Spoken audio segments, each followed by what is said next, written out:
यकदम हमने देखा कि जो सदर मुमलिकत आसिफ अली जरदारी हैं, वो जनाब अली बड़े कह लें कि गुस्सा कह सकते हैं एक तरह से, हम सियासी गुस्से में आ गए। कैसे? कोई इमरान खान को जो उन्होंने कहा जी कि तुम 1.5 साल में ही थक गए और ये है और वो है। अच्छा, उन्होंने एक जगह खिताब करते 2-3 जगह लाहौर भी अब गए हैं वो, आपको पता है, थोड़े से वो एक्टिव हुए हैं। तो वो रहीम यार खान गए हैं, फिर उन्होंने उधर भी एड्रेस किया है, फिर इधर भी एड्रेस किया है, और फिर कराची में भी कुछ एड्रेस किया है। तो लेकिन एक बात सिचुएशन मैं है। आपको बताऊं, अंदर खाने एक खिचड़ी और भी पक रही है। वो क्या है? वो खिचड़ी ये है कि सदर मुमलिकत की जो पावर्स हैं उनके बारे में मुख्तलिफ मिनिस्ट्रीज और डिपार्टमेंट्स, उनके अंदर एक अप्रोच डेवलप हो रही है कि सदर मुमलिकत अपने आइनी जो उनका काम है उससे आगे बढ़ चढ़ के कुछ काम जो है वो करते हैं। इंटरप्रिटेशन के ऊपर कुछ प्रॉब्लम्स हैं।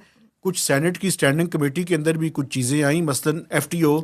लेकिन जब से नए FTO आए हैं उन्होंने काफ़ी, मुझे लगता है इजाज़ी साहब, उन्होंने काफ़ी रिकंसाइल कर लिया है प्रेसिडेंसी के साथ।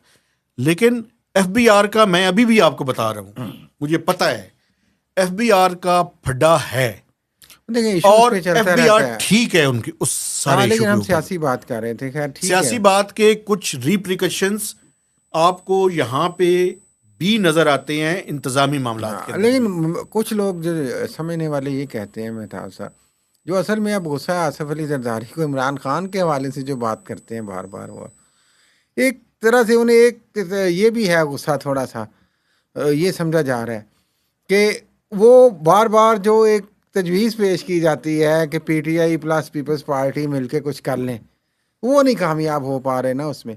तो उस सिचुएशन की वजह से ये जो करंट सिचुएशन है उसमें भी वो स्टक है। तो करंट सिचुएशन से निकलने के लिए उन्हें एटलीस्ट PTI का साथ चाहिए, और उस पर वो कोई बात नहीं सुनते। तो वो फिर गुस्से का कौन? इमरान खान नहीं सुनते? फिर वो गुस्से का इजहार भी करते हैं यार कि ये कैसे लोग हैं यार। बिल्कुल क्योंकि ठीक। वो तो विन विन सिचुएशन चाहते हैं ना कि PTI प्लस पीपल्स पार्टी हो जाए।